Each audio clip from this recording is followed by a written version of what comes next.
Tabloids have existed since the early 1900s with the creation of the Daily Mail. After reaching a milestone of selling 1 million copies a day in 1909, it began spreading like wildfire across the UK and eventually the US in the 1970s. Tabloids ushered in a new way to deliver news of different kinds. It focused on crime stories, sports, crosswords, entertainment guides, and celebrity gossip. Over time, the culture around celebrities evolved. Glamorous movie stars and rock and roll icons were no longer headliners in newspapers. Instead, it was the celebrities who made the most controversy, the ones wrapped up in scandals, shame, and tragedy. Over time, judging celebrities based on reporting by paparazzi became the social norm. Fast forward to today. As a society, we've had a chance to reflect on a lot of what went down in the 90s and 2000s and realize we may have made a mistake. Unfortunately, the damage done for many of these people has already been done, and we're still trying to course correct.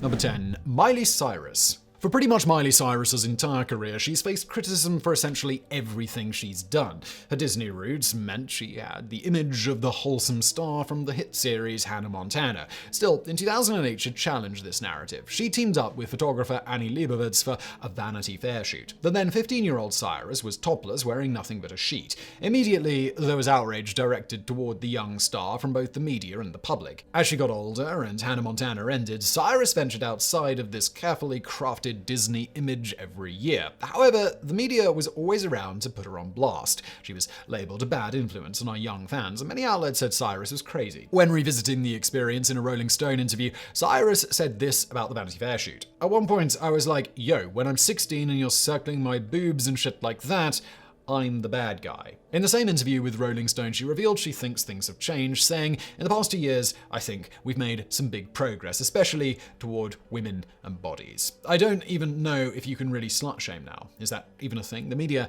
hasn't really slut shamed me in a long time. Number 9. Demi Lovato. For years, Demi Lovato has struggled with a variety of issues, from an eating disorder to substance abuse. These struggles have been in the spotlight constantly, as recently as 2021, when she revealed in her documentary that she relapsed months after a near-fatal 2018 overdose. For most of her career, stories surrounding Lovato have been related to her addictions and other struggles far more than they focused on her career. Headlines in 2018 were ruthless. TMZ put out an article titled, Demi Lovato Didn't Suffer OD, Interventionalist Says She Caused It. Us Weekly focused on Lovato's love life. The focus wasn't even on her health, forcing representatives to issue a statement asking for privacy and not speculation, as her health and recovery is the most important thing right now. For the tabloids, Lovato's struggles were clicks and magazine sales. For Demi, it was this constant reminder of her dark past. But she's never been one to shy away from the truth. Lovato's released several YouTube documentaries, including a most recent one in 2021, documenting her relapses and various struggles. Her many interviews and documentaries were a means to dismiss rumors and set the record straight.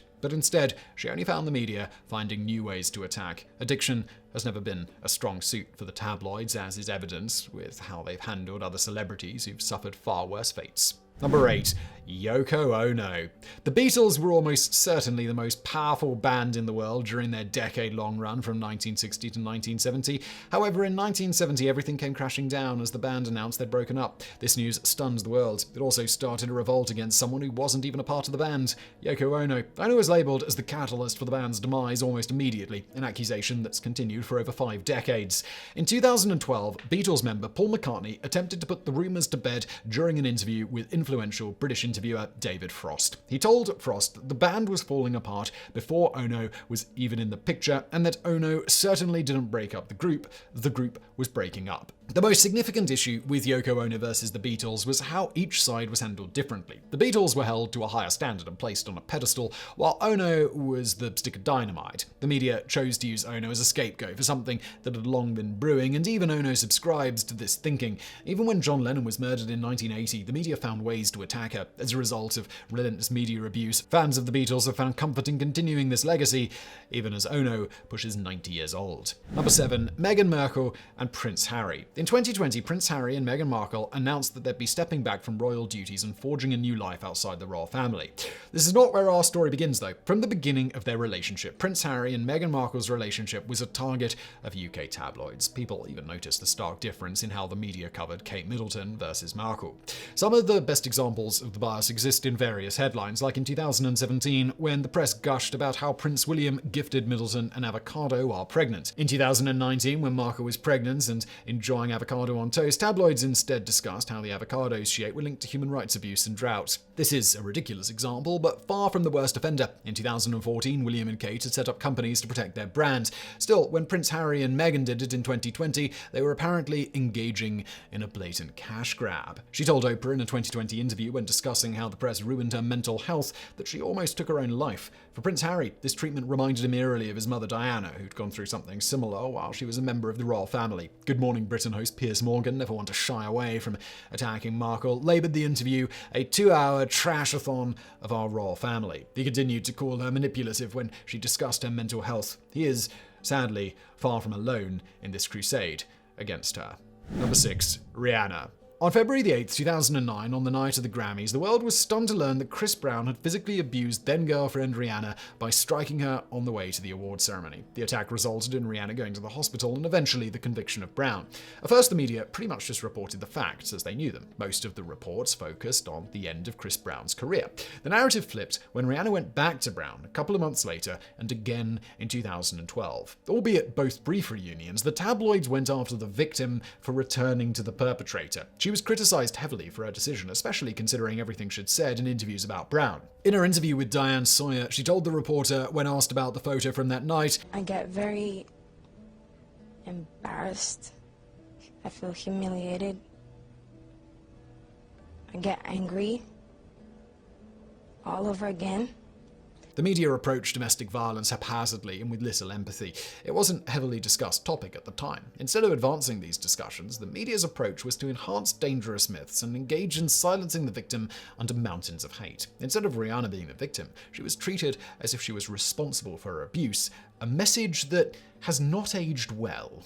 Number 5. Janet Jackson. February 1st, 2004, Janet Jackson was headlining the Super Bowl halftime show. She had gone all out to make the performance an experience. Justin Timberlake had just released his first solo album, and it was huge, so Jackson booked him to perform with her during the closing number. During the performance, Timberlake ripped away Jackson's clothing in an attempt at an outfit change reveal. Instead, she was left exposed in front of the over 100 million viewers of the Super Bowl. In 2004, everyone went after Jackson for the mishap on stage. The media, angry viewers who lodged over 500,000 complaints, and even the FCC. The FCC chairman at the time called the performance by Jackson a classless, crass, and deplorable stunt. She was uninvited to the Grammys, radios stopped playing her songs, and the media never stopped attacking the singer for the incident. Timberlake walked away from the incident unscathed. If anything, it propelled his career even further. Jackson was labelled an opportunist who manufactured the moment to garner attention and controversy. The consistent and focused attention on Janet Jackson in 2004 meant that her career tanked, and it didn't recover for nearly 2 decades. Her album, released almost 2 months later, was her lowest charting album since 1984. During an appearance on Letterman in March, she asked relentless questions about the incident to an increasingly uncomfortable Jackson, who attempted multiple times to steer the discussion away from the Super Bowl. There were no villains in this incident, but the media portrayed Jackson as one. Number 4. Whitney Houston. Whitney Houston was larger than life. Her career started in the 1980s with her 1985 self-titled debut album. She'd earned bigger success with her 1991 Super Bowl performance of the national anthem. Then she found true superstardom in 1992 with her performance in The Bodyguard and the release of her iconic rendition of Dolly Parton's I Will Always Love You. However, in 1999 and most of the early 2000s, people began noticing the singer slowly unraveling. Houston's struggle with addiction came to light. She'd been trying to make her marriage with Bobby Brown work despite his abuse and infidelity. She'd been to rehab 3 separate times. Following her 2007 divorce, she became reclusive and continued abusing drugs for years. In 2009, during an interview with Oprah, it seemed like she might have finally gotten her life together again. This was one of the first interviews in years that didn't end in disaster, unlike an infamous Diane Sawyer interview in 2002, in which Sawyer aggressively targeted Houston's substance abuse, weight, and other aspects of her personal life. In the Oprah interview, she was asked directly about her struggles and if she thinks she'd ever want to do drugs again out of temptation. Her response was one of the most honest admissions she'd ever given, stating, "I can only take today, one day at a time, right now, no." The media's response to all the drama was only fuel to the fire. They broadcast her personal struggles heavily, beginning in the 2000s with her marriage on the rocks and her drug addiction. As the decades rolled on, they never stopped attacking. Her downfall wasn't just treated as entertainment, it was almost cheered on because it made for good TV. While she seemed to be getting better, the constant attacks became harder to endure with every tabloid release, interview, and rumor. Eventually, she relapsed. Houston died of a drug overdose on February the 11th, 2012. At the age of 48. Number 3. Amy Winehouse. A truly talented musician, Amy Winehouse was only 19 when her first album, Frank, was released in 2003. Her life had never been all that easy. She was close with her father, but when their family fell apart because of his infidelity, she turned to self-harm at the age of 9. She eventually turned to music and released her debut. Winehouse was already known for enjoying substances, but her primary poisons were alcohol and marijuana. This intensified when she met and fell in love with Blake Fielder Civil, a user of cocaine, heroin, and ketamine. She soon released her second album, Back to Black, to instant acclaim and incredible sales. But with a higher profile comes more attention. Winehouse became London's cautionary tale for broken and troubled youth. The media even had an image of Winehouse with drug residue on her nostrils as their cover story. Eventually, Winehouse's drug abuse became far more aggressive, affecting her work. In 2015, a documentary called Amy captured the rise and fall of this talented artist's career. Her struggles continued until the very end, with the media there every step of the way. They waited like vultures for her career to implode, but perhaps not anticipating the way it actually would. On June 23, 2011, Winehouse died in a London home because of alcohol poisoning. Number 2. Anna Nicole Smith. In 1993, Nicole Smith burst onto the covers of magazines, billboards, and televisions. Everywhere you went, she likely appeared. She was even referred to as the 1990s Marilyn Monroe. She was one of, if not the biggest Playboy model of her time. They used her, and she used the media. She even once said in an interview for Good Morning America, "If my name is out there in the news, good or bad, doesn't matter. Good or bad, I make money, so I'm going to do whatever it takes." But unfortunately, one side of this relationship became abusive. For most of the 90s, she was the fixation of news for her relationship with a Texas oilman who she married in 1991. He was 90 years old, and the relationship led to her being labeled a gold digger. Anna Nicole's life was filled with low moments throughout the early 2000s. She gained weight, and the 1990s Marilyn comparison was suddenly declared dead. Suddenly, she was considered white trash. Her career declined, and she experienced a devastating loss when a 20-year-old son died of an accidental overdose in 2006. On February 8, 2007, not long after her son's death, Anna Nicole Smith was found unconscious in a hotel room in Florida, a victim of an accidental overdose. This once vibrant star was gone. For 24 days, the media became obsessed with chronicling this tragic story, exploiting it, and turning it into the biggest news event in the nation. For weeks, tabloids ran story after story, and news coverage was wall-to-wall with the Anna Nicole Smith story. Part of the story was asking, why did they care so much? Smith's fame at the time didn't really make sense. She was just famous. While the relationship between Anna Nicole Smith was exploited on both sides, the media took it a step too far. Even in death, the media never slowed down the coverage.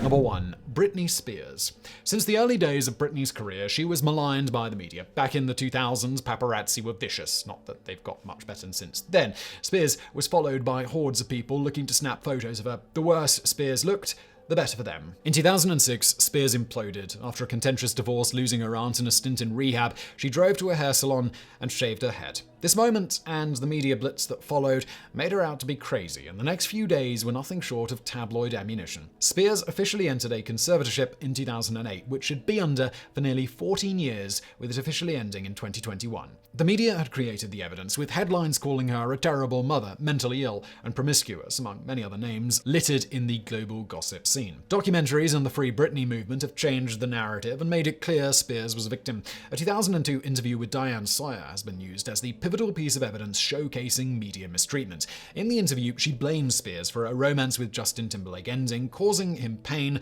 asking about her sexual status, and many other inappropriate questions that wouldn't be tolerated today. It became easy to buy into these well-crafted, convincing narratives, but it also became too easy to forget that behind these stories are real people. People who can only take so much before everything falls apart and nobody is left to help pick up the pieces.